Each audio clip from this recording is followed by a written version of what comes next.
Heyo, Gladman here. Howdy. So today we are talking about schooling and kids and things of that sort. So one of my coworkers, simply put, is about to have a baby, his first, and it's a boy, and he's really excited about it. And I jokingly told him, I was like, "Hey, you gotta promise me something. You gotta not put your kid in public school." And he chuckled, but also was like, "Yeah, I'm not going to pay for school." And I was like, "Well, what do you mean you're not going to pay for school?"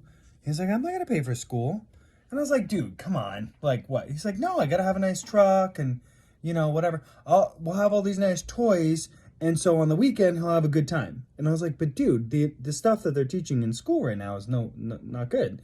And he's just like, "Yeah, but my kid will be good on the weekend." Now, I understand that my coworker was joking. I understand it was a joke. He's being silly. I do get that. However, I kind of took a little bit of an issue with that because I even suggested, I was like, well, what if your lady, because he's not married, but what if your lady, like, taught your kid homeschooling or whatever? And then he was just like, "Oh, but I met all my friends through public school." So what we have here is, well, there's the expense of the alternate schooling. And then there's the social interaction that one gets from public school. And both of those are two valid points, okay? I'll talk about the expense first. Simply put, the most expensive private school I ever know about, without getting too into it, that I know about, it was like $1,200 a month, which is a lot. No lie, that is a lot. But is about what the current government spends per kid in school right now. Right now. So that would make an argument that, okay, $1,200 a month is not actually a lot to teach a child. The problem is technically speaking, you as a tax-paying citizen are already paying that. So now you have to pay double for the education for your kid, which is a further reason why anyone and everyone should be big advocates for pushing for school choice, meaning you get to decide where your kid goes, which makes sense. You get to decide. And frankly, I think all of us should decide. Now, I'm not saying carte blanche like, "Oh yeah, everything, blah, blah, blah," but I am saying that you as a parent should have some decision. You just should. Now, real quick, I do want to make a little sidebar. A lot of people get in this thing where they're like, "Well, in that case, I don't have kids. Why should I pay for schooling?" It's like, well, for starters, everyone that you associate with or go to or work around or whatever, you want them to have a certain base level of education. If they don't have this base level of education, that's going to negatively impact you, okay? It's going to impact your interaction when you go to the cell phone store, the grocery store, or anywhere else in life. And it could even interact how people drive. I would hypothesize that people who are perhaps less educated might have a different moral structure, or they might just not be as good or competent of a driver. Simply put, no, we all benefit. The whole entire society and the world benefits when people are educated. That's just my observation, but I'm pretty sure that's accurate. Okay, so that aside, then we get into two. So expense aside, right? Then we get into two, which is this social thing where it's like, "Oh, but my kids won't be able to, socialize." Well, fun fact, I did all three of the things, not at once, but I did public school. I think I initially did private school, and then I did some public school, and then I did homeschooling. So I've done all three of them. And in all fairness, I did my homeschooling later, so I remember that better and more vividly. But I also have very crap memories of my public school experience and some fond memories of my private school experience. I can personally vouch for when I was an adult and having to pay for some private school for a child. That's expensive, and it hurts your pocketbook. It hurts your bottom line. But in all fairness, having like a sane kid at the end of the day could arguably pay for that. But we're going to get out of that. But for homeschooling, here's what my parents did to help mitigate the lack of interaction. Okay. For starters, they got me in a group of other homeschoolers that I went and saw once a week. And this is before social media. So it's like I'm going and interacting with them. And then sometimes on the weekend or whatever, we'd have some other thing. And then I went off to like a summer camp for a week this time and this time. So I was interactive with them and them. Okay. And then also, in addition to that, my parents I did soccer, I did Boy Scouts, I did selling Boy Scout popcorn, I did this, that, the other, dance, I did ballet, I did tap dance, I did musical theater, I did singing classes. So I was involved in many groups. Arguably, I was involved in more groups than your average public schooler, okay? In a lot more. And in all fairness, a lot of that was like certain, art directed. But outside of that, it was like, yeah, but soccer isn't art directed. But I did like 8 years of soccer. Every year I did soccer. And granted, it's an expense. But I would argue that outside experience is better than pretty much anything the public school is going to offer, which is like a copy-paste PE of whatever. I was in terrific shape. I had a ton of fun. I made some friends. I learned a lot of things. It was a very good growing experience. Similarly with Boy Scouts. Now I think it's called Scouts, but whatever.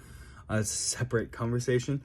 So I would actively advocate that if you have kids and you are looking into that, even if you have them in public school now, I would actively advocate that you send them to do extracurricular activities, because I guarantee you everything at the school is not going to provide all the things that your kid needs. And every kid is individual and separate. Like my sisters both did soccer, but they didn't do it as prolifically as I did. They did musical theater, but not as much as I did. They did singing, but not as much as I did. They had their own things. And that could be an argument that one could make. My parents should have specified each child separately and whatever. And they did. They tried. They worked on it. It's like, my parents aren't perfect. My sisters aren't perfect. I'm not perfect. Nobody's perfect. We all try. But the point was, my parents did try and give me a longer, a more widened perspective of the world, and have me interact with people that I might not normally interact with, because the people in Boy Scouts were vastly different than the people in soccer, and the people in dance class were vastly different than both of the other two. And musical theater was similar to dance, but it wasn't the same. And then they also advocated like, oh, hey, yeah, you want to go play video games with your friend? Okay, cool. We didn't have video games in the house, but I could go over to my friends and play video games there a little bit. And other things like that. So my parents really tried to get me involved in outside things. And also, when I was at home, they pushed for me to study things. They didn't shove stuff down my throat, but they were like, hey, why don't you read this? What about this? How about this? Got me plenty of books. I never had any a limited amount of books, or like, oh, you need to read this. They let me kind of do my thing, almost to my own detriment. I kind of got lucky, because I did study certain things, but I would make an argument that perhaps I needed a little more structure. Simply put, I feel like it is the parents' responsibility to raise the kids well. And if you think that you can educate and raise your kids well in a public school system, that's fine. Here's my only other point is, do you know what the school is teaching your child on a day-to-day basis? If you don't, well then flunk, fail. Because how can you teach them? How can you teach them if you don't even know what they're studying? Now, it's obviously very difficult. You're working a full-time job. You got to pick up the kids and blah, blah, blah. But I challenge every parent in that situation, read what they're reading. At least 25% of what your kid is ingesting on a daily basis, you should have a comprehensive understanding of it if you're going to do it. Because realize, having your kid in public school, that is effectively you saying, I want my kid there. I am putting my money there. Having your kid out of public school, what will eventually happen, more and more people go out of public school, and then schools are going to have to shut down because there's nobody in them. And I will give this alternative. I gave it on a podcast a while back. I've been hearing more and more about it.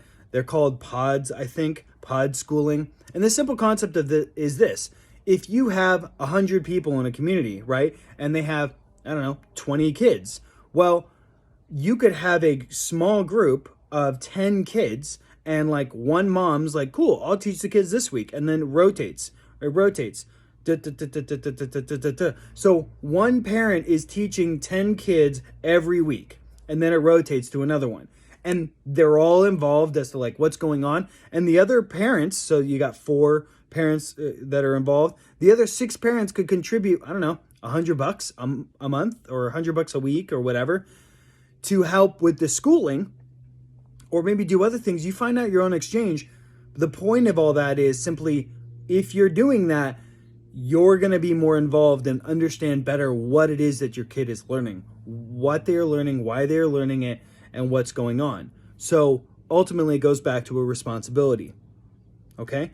Now, I frequently in my private life and with my lady and others down talked and smacked around public school, because frankly, I think they're horrible. I don't think they do a good job of educating and preparing children for the adventures and the challenges in the future. Okay? I don't think so. I think they do a horrible job. Statistically, they have done worse and worse and worse and worse. However, I will say this, they are trying. There are teachers who are really trying, okay? And I will give credit to those teachers. However, the responsibility of educating your child always rests on the parents. And it rests on the child. It is the child's responsibility to learn.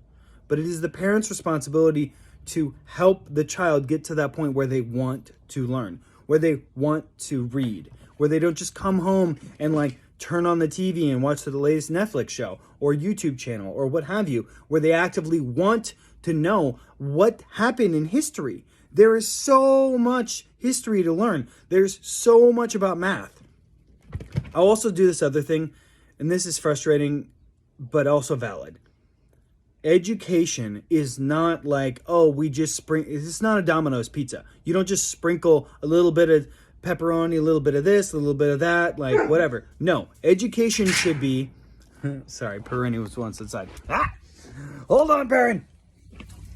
Inside, buddy. All right. I know, the dog interrupting every time.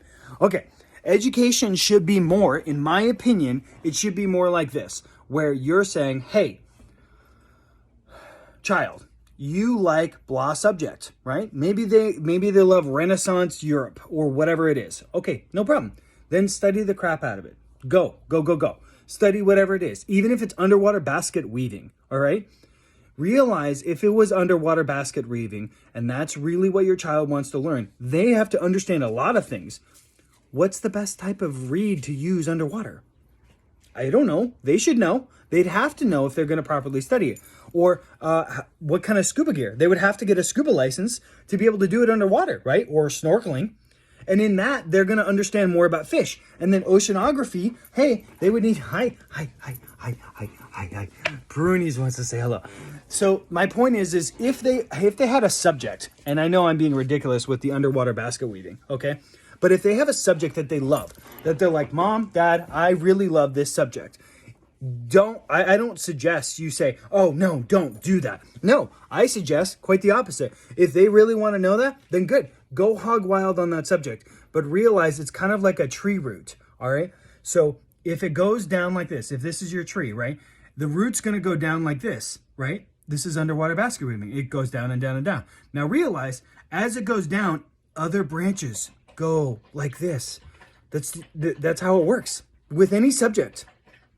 So it's important to push them if they really find something that they like or they think they like and they want to study, push them on that thing and really challenge them to not just understand the singular thing, but really understand all the things that tie. And you will find that you could pick any subject whatsoever, even underwater basket weaving, and you could see that there's so many things that connect to that. So if at the end of their study, they're like, cool, I'm a really good underwater basket weaver, best believe they're going to have a scuba license. They're going to know everything about tanks, a bunch about boats, underwater, like fishes and stingrays and sharks and all these other subjects that the average person might not know. And then they're like, oh, well, what are the rules and regulations on where to go? And where's the best place to do underwater weaving? And maybe saltwater and freshwater weaving. And I know I'm going on a tremendous tangent, but simply put, it is our responsibility as adults. It is the parents' responsibility as parents to have a interest in and push children to study what they want to study so that they can find something that they want to do, that they are good at doing, and to do that, right? And the challenge is, hey, push yourself, be better. Anyhow, that's it for today. I'm not anti anything. You really do what's good for you, but I just think that you should really, if you are going to do public school, homeschool, or private, you should know about it. You should know what it is that they're teaching. All right, deuces. Talk to you tomorrow. Bye.